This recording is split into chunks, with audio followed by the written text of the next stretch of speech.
So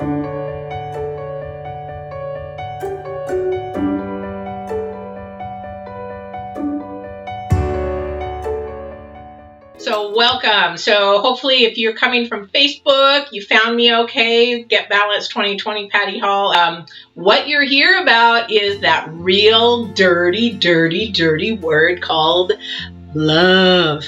Yeah, nobody seems to want to use that anymore. What's the deal? Or they're fearful of using it. A fear can hold us back on so much, especially when it comes to love and misunderstanding it, because if you say those 3 words, oh my goodness, it's going to cause you so much trouble, heartache, blah, blah, blah, blah, blah, right? Not at all, not at all. So what you're here for today is actually to learn about the differences of love, being in love. How about the 8 different kinds of love, as well as 5 love languages? Did you even know all that? What element of love are you in with what relationships you have with your family, your friends, maybe a partner, all that kind of stuff. So let's figure this all out. So why is it that people are so fearful of saying those words? Here's the thing. It's very easy to say the words, but what is connected to those words? Actually, they are feelings. Those are feelings that actually are a choice that you can actually grow, hold back, or do absolutely nothing with. Sometimes people say those 3 words out just because you want to pacify somebody else. Not a good way to do that. So we're actually going to start to talk about a little bit of that definition. We're going to talk about each element, what it means. We're also going to talk about 5 love languages. And also too, if you've not picked up the book, there's actually a book on it. It's called The 5 Love Languages. Yeah. So if you haven't picked that up, then it's actually a very good read, especially if you're in a relationship that might be having a little bit of trouble, because I'll guarantee that you're not understanding what the other person's love language is. You're actually trying to give your love language, which may mean absolutely nothing to that other person. So that we'll talk about those. And what is good love? What's toxic love? Or is there really a toxic love? Let's find out. So let's get started. Where did love really start? Okay, in Get Balanced 2020, we talk about the mind, the spirit, and the body. Okay, and we always say that spirit starts first. Spirit speaks to our character, our personality. It tells us what's right and wrong, whether we want to listen or not, right? So then our mind is actually our soul, our head, our character, our personality, this part, and then it tells our body how to act, speak, or not react. So if you're going to say I love you, or I don't say I love you, then actually that is how it works. So love started literally in the spirit. Some people believe that God is universe, God is energy, God is life. But the thing is, what is it, no matter where you are around the world, that everybody relates a creator to? Love. So why is that so important? Because that's what we're created to do. We're created as human beings, as animals, is to love. And what is it that we want in return? Love. Why is it such a big deal? Why is it so hard to get then? Because the misunderstanding or the complications of it is that people speak what they don't actually feel and mean, and that's where it gets complicated. Okay, so that's what we're keying for. That's what it's unconditional, but it's one thing that people just hunger for. That even in this day and age, we're going through COVID, we're going through riots, we're going through hate, we're going through racism, but be underneath all of that ugliness is the hunger, the cry, the yelling, the screaming inside. I just want to be loved. I just want to be understood. I just want to love and be loved. Deep down, that is the source. Spirit is our source. Why do you think these dating apps and these dating websites are just loaded with people? It's not that they're lonely or desperate. They just don't understand love and how it works and how they actually have control of it within themselves, but also can help others get loved as well. We have spent billions and billions and billions of dollars on love. Why? Because it is the most important element on this big green ball or blue ball, whatever you want to call it. So let's get down to some of the nitty gritty. What is sort of the definition? So is love and being in love the same thing? Nope, it's not. And there are different levels, like we talked about, of love. We're going to talk about the 8 different types of love. You can determine where you're at in your self-love. Where is that? And what kind of love is that? Self-love. And then where you are with maybe your family or your friends or whatever. And why is it so hard for us, just as friends or family, to even just say I love you without somebody panicking, getting a heavy, quick breathing and all that kind of stuff? It is something that we should be able to say and feel free-flowing. So let me ask you this. Is love a choice? Yes? No? Love is a choice. You can choose to love someone. You can choose to fall in love with someone. You can choose to fall out of love with someone. You can actually choose to not love anyone. But again, you're lying to yourself, because what is the number one thing a human being is in search for? And what is that? Love. Okay? And why? Because even if you look at love and any of the faiths around the world, what do they ask you to do? Protect your heart, guard your heart, or whatever that is. You want to protect it, because the heart is where the spirit lies. And that is what we need to keep like an armor on. So we need to be mindful who we let into our circles, who we are going to love or not love, choose to love or not love, because that could really affect us. And so is there a toxic love? Yes, there is. Is that really love if it's toxic, dysfunctional, destructive? No, because there's fear behind the person that actually may be the one being the one that is actually doing any harm. So there's fear and brokenness there. So that's a different topic. Toxicity is a different topic.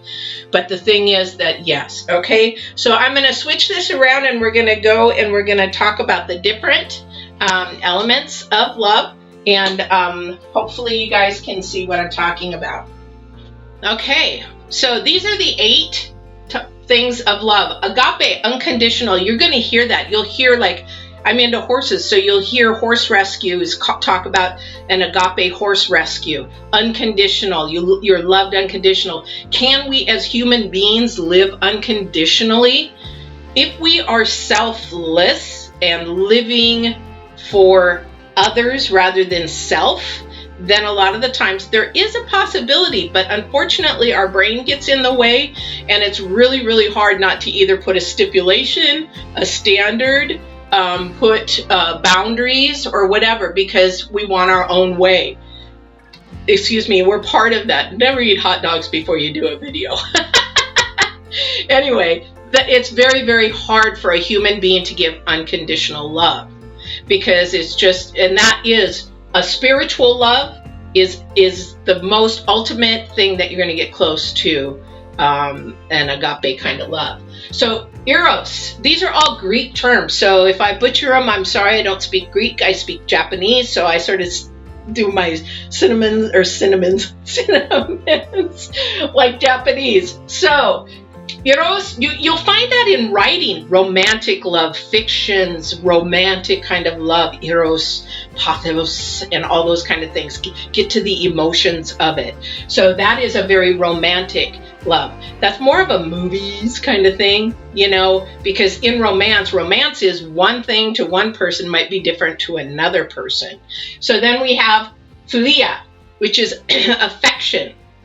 Now, affection doesn't have to mean physical. Affection could be just there supporting, helping, understanding, but it could be, something that you're like caring about for that person. Maybe you're helping them with their health, helping them get out of the hospital, helping them kind of thing. And then we got philatia. Philatia is self-love. And I put a star behind these two because these are the two that we should be obtaining. The number one things is we should be obtaining actually first our self-love, and then agape, trying to achieve unconditional love, which means you're going to have to get into your spirit a little bit. And if you don't want to get into your spirit, and that could create a very imbalance, because you have to have spirit, mind, and body all together to get balanced. So storage, I want to say storage on that one all the time, but that's a familiar. So that'd be sort of like family. We're familiar with somebody. Or if you've been in a relationship a long time, then you're very familiar. You know the ands, ifs, buts about another person. And so it's just familiar to you. Maybe an old child friend who's known you for so many years, that's a familiar. So that is a form of love. It is a form of love to actually sit there and be around that person. You like that familiar. Sometimes we sort of get stuck there though, and that familiar could be also something that we need to move away from to grow, and we want to stay there. And then sometimes we just don't grow. We sort of get stuck there. So, and pragma is enduring.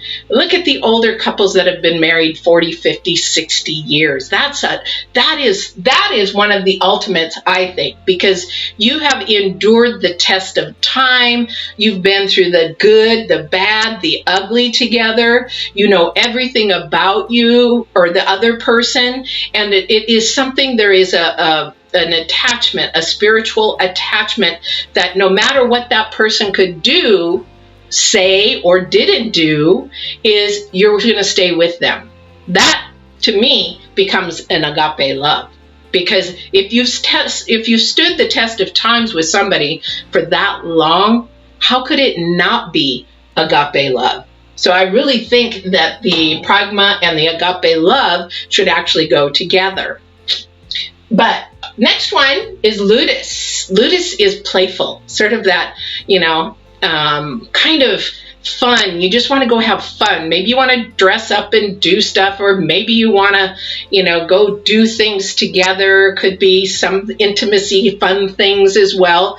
But that also too can be a family playful love. So even though you have actually familiar and playful, a family does. You go on a vacation together, you go to Disney World, Disneyland, or whatever. That's very playful, and you're doing it all together because you all enjoy it. So that's a playful love. Telling jokes or having fun or coffee or whatever. Playfulness, just lighthearted, keeping the energies lifted up, very playful.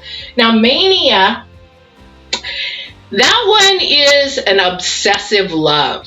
So obsessive actually is borderline, only because when we obsess over something, it becomes an idol. It becomes something that you cannot stop thinking about, sleeping about, and all that kind of stuff. Is this being in love? Not really. So this is actually a love that is sort of based a little bit deeper, but has a little distortion to it. You can be obsessed about something, but then that balance gets off. So our balance is not healthy if we begin to think something of an obsession over something. That's like when I worked in chemical dependency, becomes an addiction or something to that. Sexual addiction is very much an obsession. So that is not a love. You have a love of it, but you're so obsessed you cannot control yourself over it. That's when it becomes a little detrimental to your well-being, your healthy self. So if you watch pornography, that is actually, you're desensitizing yourself to actually having any of these loves with somebody else, because pornography, using toys, is actually desensitizing you to what a human can actually do, a real human in front of you can actually do. So therefore, you're desensitizing yourself to being able to allow that person to express love as much as they can, or you even be functional to express it to them. Maybe that creates a dysfunction that you cannot perform in that way. That's when we talk about obsessions, fatal attraction, that even though they think they love them, they have become so obsessed that then it becomes unhealthy. Now, some people say, well, is abuse love? It's not. Abuse is actually a power issue. So that is something broken inside, that some trauma or something happened to that person that actually created them to need that power over somebody. So if you know people in an abusive relationship, well, he loves me even though, he says he's sorry. No. Or she loves me. No, it could be a guy or a girl doing abuse. That is not love. That's a power. That's a power trip. And that actually can be very detrimental and deadly. So we're not going to talk about that today. So those are the 8 elements. So where are you at with yourself? Are you even self-loving? Do you even love yourself? Or do you hate yourself? Because you're like, what does she mean, hate myself? Literally, people do hate themselves. You know why? Because they actually put themselves into relationships that they should never put themselves into if they were healthy.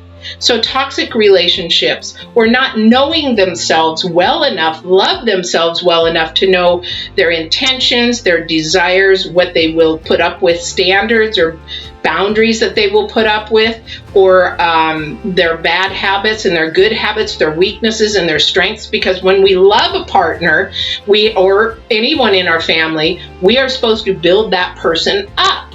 So when we build that person up, then actually they can flourish and grow.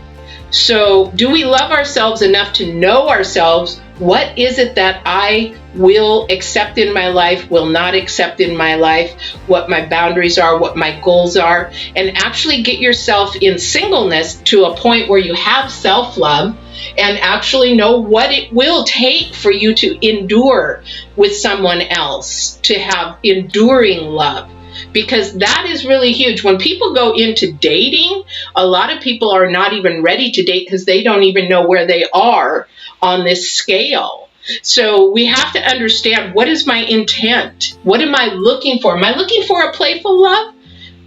Sometimes playful loves are really, really good, but there has to be a boundary and a standard, because otherwise it becomes an immature love, not a mature love. Because maybe that person hasn't had, maybe they've had trauma that they hide their playfulness or their laughter through pain. And maybe they haven't grown up enough in that love.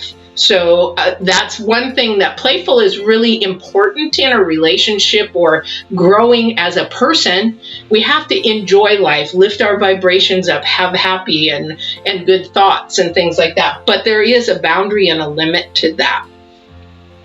So when we go to look at affectionate love, okay, so affectionate love actually could be physical touch. Physical, maybe somebody really loves to be hugged.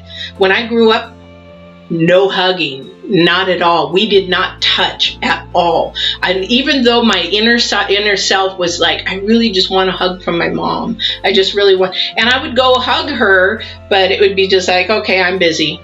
Because that may be a generational thing that actually never happened in her family as well. So she didn't know about it. She didn't even maybe she was crying for hugs back then. But as I had my child, I hugged and hugged and hugged and hugged. Sometimes we give our kids the things that we didn't have, that we wished we would have had. Sometimes that's a good thing, and sometimes that's not a good thing. But it's actually a good thing in this case, because physical touch is huge. It can actually physically heal a person, because it's important, that human touch. Babies in the hospital, physical touch. If they don't have that physical touch, that also the affirmation, the speaking, they can actually deteriorate rather than grow if they're a preemie or something like that. So affection, romance, some people are that way. So you can start to figure out where you are in this scale and what you're actually looking for and what you want and desire. So let's go over to the love languages. Now, I don't know if you can see this or not. Oops, I'll go this way. So if there is a book called 5 Love Languages, I've read it several times. I've given it out to a lot of people. And when my husband left, I actually thought, what happened? I never ever got an answer to why he left. I thought I was totally in love with him and things were good and first year of marriage and blah, blah, blah. But lo and behold, after he left, he wanted to come back. Is that a good thing? That's another video. So what happened was I went and read the 5 love languages. Because as we divorce or we leave partners or partners leave us, we ask, what did I do? I thought I loved them as much as I thought I was doing the right thing. So what was it about me? And so the thing is, that's the wrong way to think about it's basically what happened. So the thing is that love languages have a lot to do with each side. So if somebody's left you or you left somebody, there is a reason inside you why it happened. It's not the person that got left. It's not them. If they've given it their all, if they've done it their all, given 200%, that is not anything to do with you. All right, so the first love language is affirmation. So some people might I don't know what affirmation means, because affirmation is about just words. It's about what you say. The thing is, with affirmation, that is a love language, but unfortunately, there's so much lying out there that you got to really know and be careful of what and who you're actually getting affirmation from. It has to be somebody that is going to support you, lift you up, going to be a helper, somebody that has got your back, somebody that is maybe even seen you go the distance. So you want that affirmation from somebody in that. Maybe if you don't have anybody like that, then getting somebody of a mentor, a coach, or somebody that can help lift you up until you figure out how to love yourself in that way. You have to learn to say those things to yourself. I love myself. I'm smart. I'm strong. I'm beautiful. You have to learn to say those affirmations to yourself first. So affirmations are sort of a little tricky, but some people just need to hear, I love you. You look beautiful. Oh, today it was so good to hear you today, or whatever. Second one is acts of service. Well, what do you mean by that? What am I supposed to be, a servant to somebody? No, that is not what it means at all. So acts of service is a huge, huge love language. You think of doctors and nurses and things like that as a love language because it's actually helping in some manner, form or manner, like a volunteer. Volunteers are passionate about what they're volunteering about. That's a service love. You'll hear that in different type of faiths, you need to serve. But the thing is about spirit, if you want to go that deep, is spirit is about others. We are not here for ourselves. We're here for others. We're here to help and grow other kind of stuff. We're here as helpers. And that's what we do. No matter who we are, whatever our gifts and talents are, or whatever our calling is, we are here to be helpers. We are here to grow somebody, lift somebody up, even with a kind word. That's all it takes sometimes. So that's the acts of service. And again, examples of acts of service in a relationship. Maybe you are wanting to help clean somebody's house. Maybe you're doing the dishes just because the other person's really tired, works 10-hour days, and that's their love language, is an act of service. Okay, so receiving gifts. This is a huge one. Materialism to me is nothing, but to my daughter, it's huge. If I were to buy her something, she thinks that is me showing her that I love her. So it could be even a little thing as an ice cream cone or something of that. But some people's gifts are huge. Me, I like flowers. That's about it. Give me flowers and I'm a happy camper. quality time, that is a huge one. We in this busy world, and now that we're in COVID, a lot of people in quarantine, you got lots of quality time, right? Well, we find out actually how much we can love in different ways and what each other's love language is. This is actually a good topic and a good thing to sit down.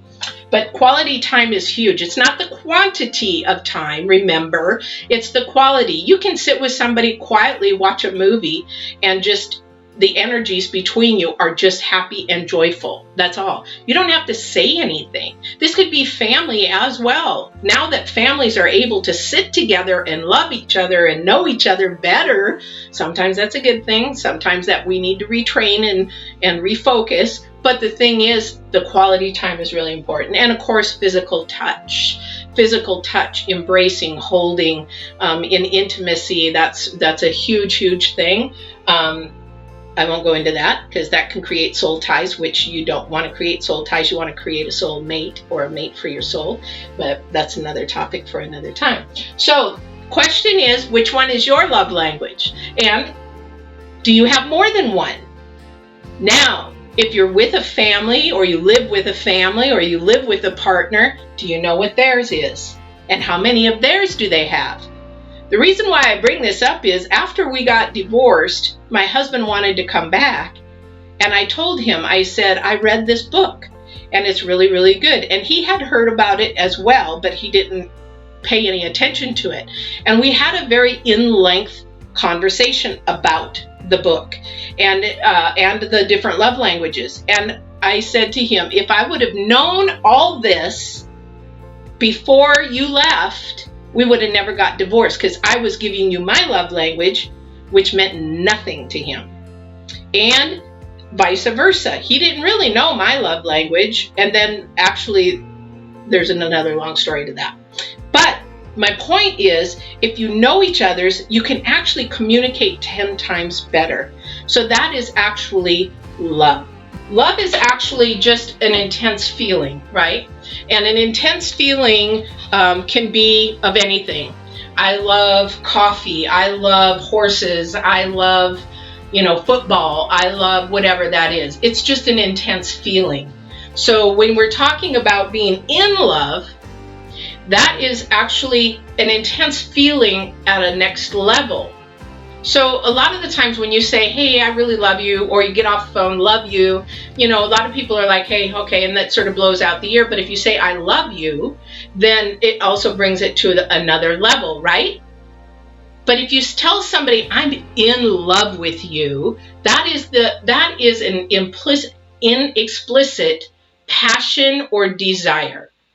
So when we're in love with somebody, so this is really great for those of you that are dating to know, actually, if you're infatuated, you love the person, or you're in love with the person. So infatuation is a whole different thing. That's lust. That is just, something fresh that you haven't thought about. You haven't put a lot of processing into it, that you're infatuated because something is actually making you excited. You can be infatuated with roller coasters. Those are instant, momentaneous. You don't have to think about it. You're just in it for the moment and then out. Infatuation does not last. Again, we look at enduring love, the pragma love, that is lasting. And when we go into dating, people just panic at the word.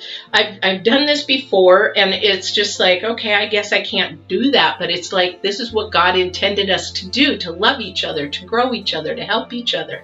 And the thing is, it is very fearful for a lot of people. A lot of it is due to damage or trauma, or maybe they weren't loved, or maybe there was abuse or something that it causes them to put that block up, to guard their heart even more. Sometimes when we fall in love or love, we say put a wall up, right? So what I tell people in coaching, I said, don't put that wall up. If you're going to put a wall up to protect yourself, that's okay, but make sure there's a gate or a door in the center. And they're like, what the heck? No, you need a gate or door in the center that you can open and close to let whoever you want in. That is your choice, your determination. Then leave the wall up for the rest. But if you just put a wall up, that gives you no wiggle room to get in whatsoever. Does that make sense? So make sure, if you're going to keep your wall up, put a gate or a door in the center. All right? So, and then you allow whoever you want in. And that person, if you choose to love them or go and be in love with them, they have standards and boundaries. You should have standards and boundaries of at what point you're going to allow them in. Trust is huge. Time takes. Some people can be trusted right away. Some actually have to build trust. And it's you that actually can either give trust or tell somebody they have to earn it. A lot of the times giving trust is a good thing. It's just hard when you've been in love or love maybe one or two times, and then that being burnt enough will cause you to actually put that wall up. Keep that gate there. So when you're looking at in love, though, we're looking at a deep, deep passion or desire. And what does that mean? Well, I love them. I have a passion and desire. I love them. No, this is something where you can't stop thinking about them. You just want to be with them. You want to be around them all the time. They make you feel good. They make you feel lifted up. They make you feel like you're growing and they want the best for you. Okay? So that is what being in love is what's supposed to look like. Now, I don't know where you're at in the process of love or in love, or maybe just loving your family, your friends. Maybe you're learning to date and you want to know how to go about all of this, right? So what are you looking for? Because there's also another thing. So when you are loving somebody or you love somebody, it's all about what they make you feel like.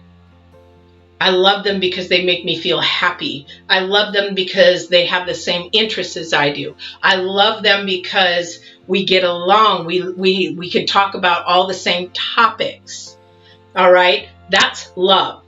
Now, being in love is actually stepping beyond that. Being in love is actually loving the person other than yourself. It means you want to do everything for that person.